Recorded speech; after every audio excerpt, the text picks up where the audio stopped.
دا جرگہ خپل سفارش وړاندې کړي او د افغانستان د اساسي قانون د بحالولو لپاره باید دا جرګه قرارداد دلته پاس کړي او دا د افغانستان د تاریخ دا د افغانستان د هویت او د هغې د ولس د واک او اختیار د ژوندي ساتلو او د هغې د افتخار د بهر د مالکي خیال چې پښتانه د دنیا په یو ګوټ کې هم خان د عزت اور احترام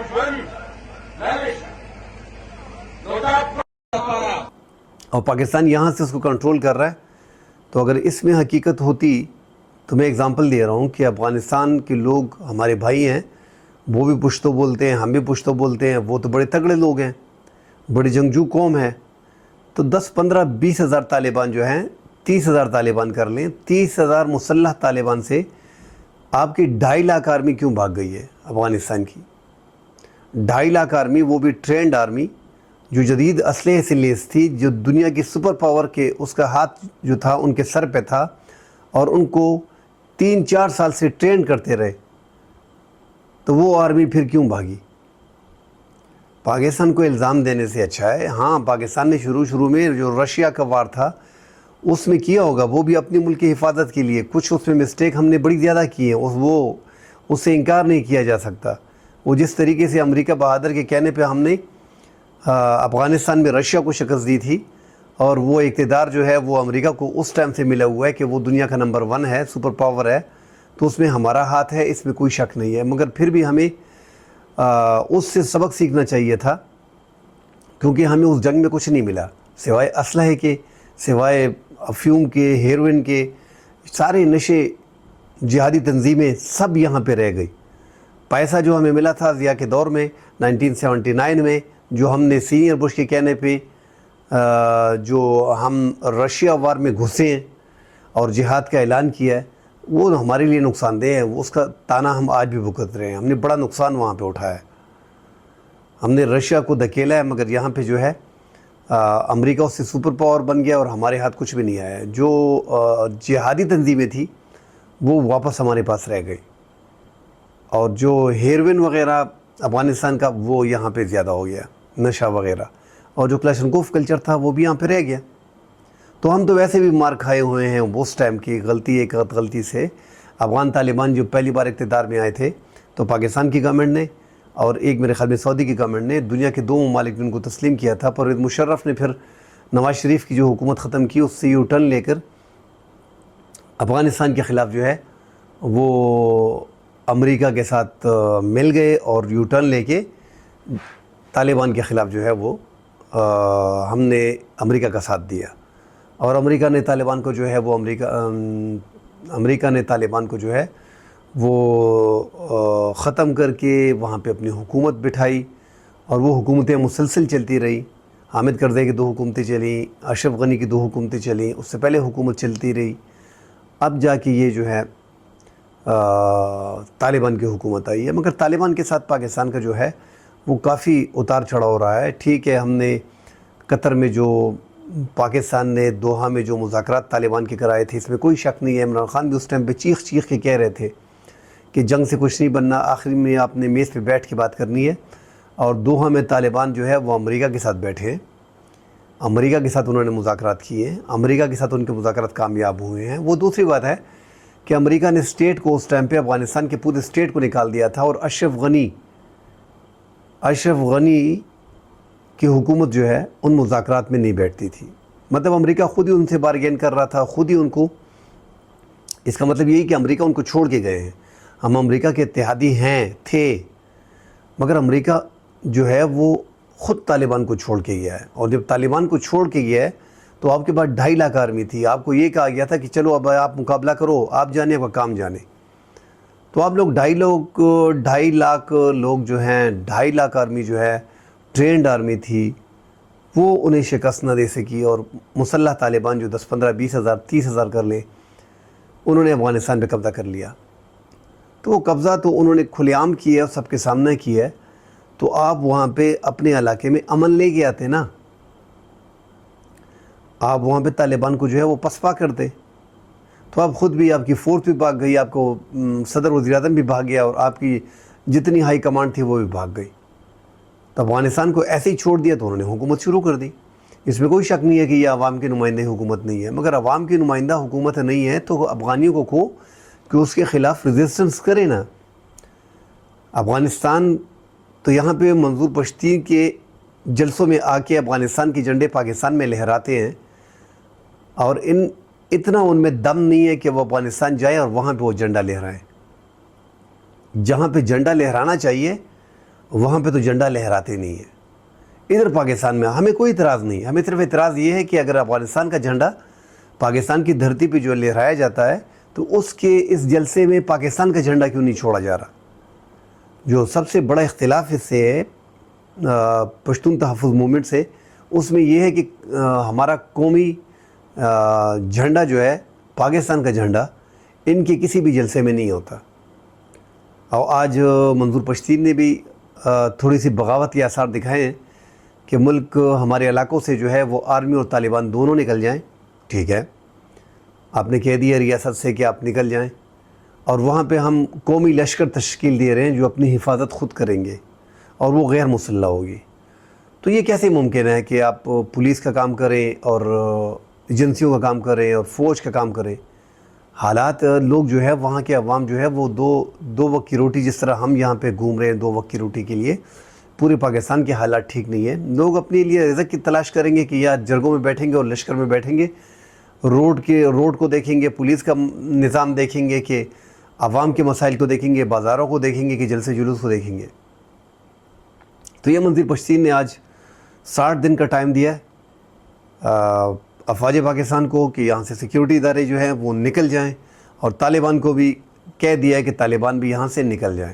اب جس انداز میں منظور پشتین نے کہا ہے، ان کے کہنے کی جو تشریح میں کر رہا ہوں کہ طالبان اور فوج دونوں ایک ہیں، یہ فوری طور پہ ہمارے علاقے سے نکل جائیں، ان کی وجہ سے یہاں پہ بدامنی ہے اور ہم بدامنی خود کنٹرول کر سکتے ہیں۔ جس طرح محسن داوڑ نے بھی کہا ہے کہ کرک میں جس طرح پولیس والے نکلے تھے اور انہوں نے کہا تھا کہ ادارے جو ہیں وہ نکل جائے، فوج پیچھے چلے جائے، ہم جانے اپنا علاقہ جانے اور طالبان جانے، ہم ان کو نکال دیں گے۔ اسی طرح کا اختیار یہ پختونخوا میں ہم دیکھ رہے ہیں کہ بہت زیادہ ریزسٹنس ہو رہی ہے جو اداروں کے خلاف ہے، اور یہ پھیل رہا ہے، یہ جو ہے آہستہ آہستہ یہ پھیل رہا ہے۔ مگر جو آج محسن داوڑ نے افغانستان کے حوالے سے کہا ہے کہ افغانستان میں امن ہونا چاہیے اور افغانستان میں جو ہے حکومت جو ہے وہاں پہ عوام کے نمائندوں کے حوالے کی جائے، تو یہ پاکستان سے مطالبہ کرنے کیا ضرورت ہے؟ کوئی تو نہیں بنتا۔ اور یہ سب سے آسان کام کیا ہے کہ طالبان پاکستان کے پراکسی ہیں۔ بھئی کسی ٹائم میں کام کیا ہوگا، ہر ایجنسیوں کے، ہر حکومت کے، ہر ادارے کے، ہر فوج کے اپنے معاملات ہوتے ہیں، داخلی معاملات ہوتے ہیں، خارجی معاملات ہوتے ہیں، وہ بہتر اندازے سے جنگ میں اپنے مطابق چلتے ہیں، اپنے ملکی مفاد کو دیکھ کے آگے بڑھتے ہیں۔ تو اب افغانستان میں جو حکومت ہے وہ پاکستان کے کنٹرول میں ہے نہیں۔ اگر پاکستان کے کنٹرول میں ہوتا تو حالات اس نہج پہ ہمارے افغان طالبان کے ساتھ خراب نہ ہوتے۔ مگر یہاں پہ پختونوں کا امن، پختونخوا کا امن جو ہے وہ افغان حکومت سے جوڑنا، یہ تک سمجھ نہیں آئی کہ یہ کس طرح انہوں نے اندازہ لگا لیا ہے۔ افغانستان میں جو ظلم زیادتی ہو رہی ہے اس پہ آواز اٹھانی چاہیے، وہاں پہ لڑکیوں کی تعلیم کو چھوڑا نہیں جا رہا، اس پہ آواز اٹھانی چاہیے۔ اب وہ آواز پاکستان سے نہیں اٹھانی چاہیے، افغانستان میں رہ کے افغان طالبان کے خلاف آواز اٹھاؤ گے تبھی ایسے آہستہ آپ کو راستہ ملے گا۔ آپ افغانستان سے ڈر کے بھاگ کے امریکہ میں، یورپ میں، ملک کے دیگر ممالک میں آپ چلے گئے ہیں افغانی سارے، اور وہاں بیٹھ کے پی ٹی ایم کی جتنے بھی ہیں مظاہرے اور جلسے اور جلوس اور یہ جو جرگہ ہے، اس کو بڑی بڑی اسکرینوں پہ دیکھنے سے اور یہاں پاکستان میں جھنڈے لہرانے سے کچھ نہیں ہوگا۔ اگر کچھ ہونا ہے تو یہی لوگ جو باہر بیٹھے اور پاکستان کے خلاف فرض سرائی کر رہے، ان لوگوں کو افغانستان اپنے ملک واپس جانا چاہیے اور یہ افغانستان کے جھنڈے وہاں پہ لہرا کے اپنے حقوق مانگنے چاہیے، اور طالبان کے خلاف ایز اے اپوزیشن جو ہے وہ اپنے ملک میں رہ کے جدوجہد کرنی چاہیے۔ اب وہ جدوجہد ایسے تو نہیں ہو سکتی کہ پاکستان میں ایک احتجاجی مظاہرہ ہے یا احتجاجی جرگہ ہے یا عوامی عدالت ہے پختون تحفظ موومنٹ کی، اور افغانستان کے جتنے بھی لوگ ہیں جو باہر ممالک میں ہیں وہ بڑی بڑی اسکرینوں پہ پشتون تحفظ موومنٹ جو پاکستان میں ہو رہا ہے، جو پشاور میں ہے جلسہ، اس کی کوریج جو ہے وہ کر رہے ہیں اور سپورٹ کر رہے ہیں، پاکستان مرد آباد کے نعرے لگا رہے ہیں۔ ایسے جو ہے افغانستان کبھی بھی آپ کے ہاتھ میں نہیں آئے گا۔ اور محسن داوڑ کو بھی میں کہہ رہا ہوں کہ ٹھیک ہے، ایک ملک ہمارا ہمسایہ پڑوسی ملک ہے، اس سے ہمدردی، بھائی چارہ، جو ہماری دوستی ہے، ہم سارے چونکہ افغان ہیں بقوم نسل سے اور یہاں پہ آئے ہوئے ہیں، یہاں پہ آباد ہیں، پاکستان میں آباد ہیں، تب یہ دو ملک ہیں۔ پاکستان ایک علیحدہ ملک ہے، افغانستان ایک علیحدہ ملک ہے۔ آپ ان کے مسائل کو پاکستان میں ڈسکس کر رہے ہو، الٹا پاکستان میں جو پختونوں کے ساتھ زیادتی ہوئی ہے، جو پریزنٹیشن آپ نے پیش کی ہے، اس کا جائزہ لینا چاہیے۔ اگر یہ فگر سارے جو بتا رہے ہیں منظور پشتین صاحب اور یہ درست ہیں تو یہ بڑی زیادتی ہو رہی ہے پٹھانوں کے ساتھ، پختونوں کے ساتھ جو ظلم زیادتی ہوئی ہے، اسپیشلی جو مائنز میں لوگ زخمی اور ان کے ہاتھ گئے ہیں، کسی کے پاؤں گیا ہے، کسی کی جانیں گئی ہیں، اس کی جو ہے باقاعدہ سرکار کو اس کے ذمہ دار جو ہے وہ سرکار ہے۔ وہ سرکار کی رسپانسبلٹی تھی کہ جہاں پہ مائنز بچھائے جاتے ہیں پھر اس کو ایک طریقہ ہوتا ہے، پھر اس کو واپس نکالنا پڑتا ہے، تو یہ اگر نہیں نکالی گئی ہیں اور اتنی بڑی تعداد میں لوگ وہاں پہ جو زخمی ہیں، کسی کے ہاتھ اڑ گئے ہیں، کسی کے پاؤں اڑ گئے ہیں، کسی کا بازو اڑ گیا ہے، تو یہ بہت زیادتی ہے، شہید زیادہ بیچ میں ہو گئے ہیں، تو یہ جو ہے یہ ریاست کی ذمہ داری ہے اور اس کا سارا ذمہ دار جو ہے وہ ریاست ہے۔ اور جو زخمی اس ٹائم پہ ہیں، جو شہید ہیں، ان کی مالی مدد کرنی چاہیے، اور جو زخمی ہے بالکل ان کو سپورٹ مکمل طور پہ کرنا چاہیے کیونکہ ان کی زندگی ختم ہو گئی۔ تو پختونوں کے بڑے مسائل ہیں، ہزاروں افراد جو ہیں ہمارے جنگوں میں بغیر جنگوں کے مارے گئے ہیں، آپریشنز میں مارے گئے ہیں، امریکہ کی طرف سے ڈرونز اٹیک میں مارے گئے ہیں۔ تو ظلم زیادتی ہمارے پاس بہت ہوئی ہے، بہت زیادہ ہو رہی ہے، سٹل ہو رہی ہے، اس میں کوئی شک نہ شبہ، مگر اس کے لیے جو راستہ اپنانا ہے وہ آئین و قانون۔ جس طرح منظور پشتین بار بار کہتے ہیں کہ پاکستان کے آئین کے اندر رہتے ہوئے ہم پاکستانی کی حکومت سے اپنا رائٹ مانگ رہے ہیں، اپنا حق مانگ رہے ہیں، جو لاپتہ افراد ہیں ان کو بازیاب کرانے کے لیے جو 6,700 فگر انہوں نے پیش کی ہے، اس کو چیک کرنا چاہیے. اگر یہ اتنے بندے لاپتہ ہیں، اس کا باقاعدہ حل نکلنا چاہیے کہ کیوں لاپتہ ہیں، کس چیز میں لاپتہ ہیں. حفظ بیجا میں نہیں رکھنا چاہیے، ان کو باقاعدہ ایک پروسیس کے ذریعے عدالتوں میں پیش ہونا چاہیے. ان کے خلاف مقدمات اگر کچھ ہے تو مقدمات بننے چاہیے، اگر نہیں ہے تو ان کو رہا کر دینا چاہیے. اگر دہشت گردی کی کچھ واقعات میں انوالو ہیں تو ان کو باقاعدہ عدالتوں میں پیش کر کے سزائیں ان کو دینی چاہیے. تو یہ ان کے مطالبات جو ہیں وہ دیکھیں، پختونوں کے جو مطالبات اس ٹائم پہ منظور پشتین نے آگے کیے ہوئے ہیں یہ سارے درست ہیں، مگر یہ آج جس طرح اعلان ہو رہے ہیں بیچ میں کہ ڈیورنڈ لائن کو ہم نہیں مانتے، تجارت وہی انگریزوں کے سٹائل کی، بھائی ایسا نہیں ہوتا. پاکستان ایک خود مختار ریاست ہے، ایسا ہم نہیں کر سکتے. ایسا یہ ایک ریاست ہے جو اعداد شمار پیش کی گئی کہ یہ اعداد شمار جو ہیں ملک میں، ہمارے صوبے میں اتنے وسائل ہیں، اس ضلع میں اتنے وسائل ہیں. تو یہ ملکی وسائل ہیں نا، پاکستان کے وسائل ہیں، صوبے کے وسائل ہیں، اس پہ صوبے کا حق ہے، اس میں کوئی دو رائے نہیں ہے. یہ وسائل تو پنجاب میں اپنے وسائل ہیں، سندھ میں اپنے وسائل ہیں، بلوچستان میں اپنے وسائل ہیں، معدنی وسائل ہر صوبے میں اپنے اپنے ہیں. تو جو دوسری فگر جو پیش کی ہے، یہ وسائل کی جو بات ہو رہی ہے، وسائل تو ہمارے صوبے کے ہیں. ہم کون سا اپنا الگ صوبہ مانگ رہے ہیں جو ہم اب وسائل کی نشاندہی کریں کہ یہ وسائل جو ہمارے ہیں یوز ہو رہے ہیں. بھئی وسائل قوم کے ہیں، وہ قوم ریاست ہے، وہ جس طرح استعمال کر رہی ہے. صوبائی حکومت ادھر ہے، آپ صوبائی حکومت سے پراپرلی پوچھیں. آپ پراپر چینل سے کام کریں گے تو یہ کام ہوگا، انگلی ٹیڑھی کریں گے تو یہ کام نہیں ہوگا. پختونوں کے مسائل پہ آپ فوکس رکھیں گے، اور اسپیشلی پاکستان لر اور بر ٹھیک ہے، ہمارے بھائی ہیں، مگر آپ پاکستان کے پختونوں کے مسائل اگر آپ حل کرنا چاہتے ہیں تو ساری بات اس کی جائے. آج ڈیورنڈ لائن کی بات ہو گئی کہ اس کو ہم نہیں مانتے، انگریزوں کے سسٹم پہ ہمارا تجارتی سسٹم شروع کر دیا جائے. ایک تو وہ بات سامنے آ گئی، اپنے لشکر بنانے کی بات آ گئی. فوج کو نکلنے کے لیے، طالبان کو نکالنے کے لیے 60 دن کا ٹائم دیا گیا ہے. وہ بات تو سمجھ آتی ہے کہ اتنے عرصے میں جو ادارے وہاں پہ ہے وہ دہشت گردی کو کنٹرول نہ کر سکے. تو ان کے مطالبات جائز ہیں، ان سے مل بیٹھ کے بات ہونی چاہیے، اور ریاست سے ہی مل بیٹھ کے آپ نے بات کرنی ہے. کسی اور دوسری حکومت سے تو آپ بات نہیں کر سکتے.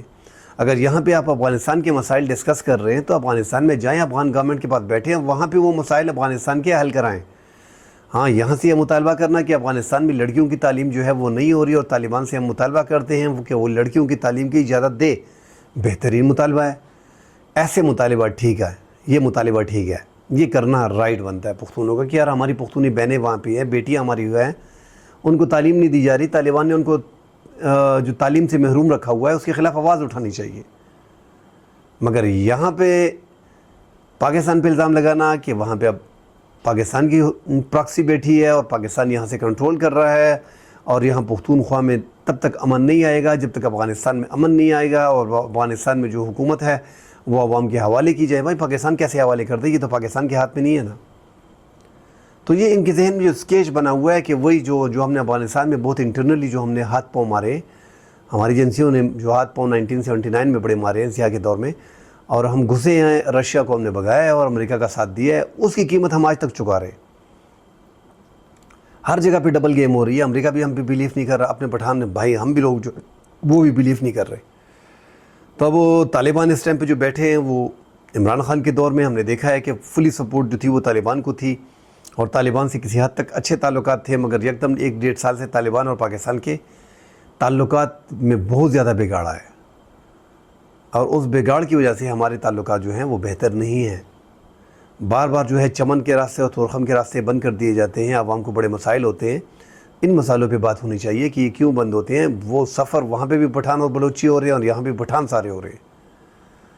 تو ہم ان چیزوں پہ بات کر سکتے ہیں، ریاست سے مل بیٹھ کے بات ہو سکتی ہے.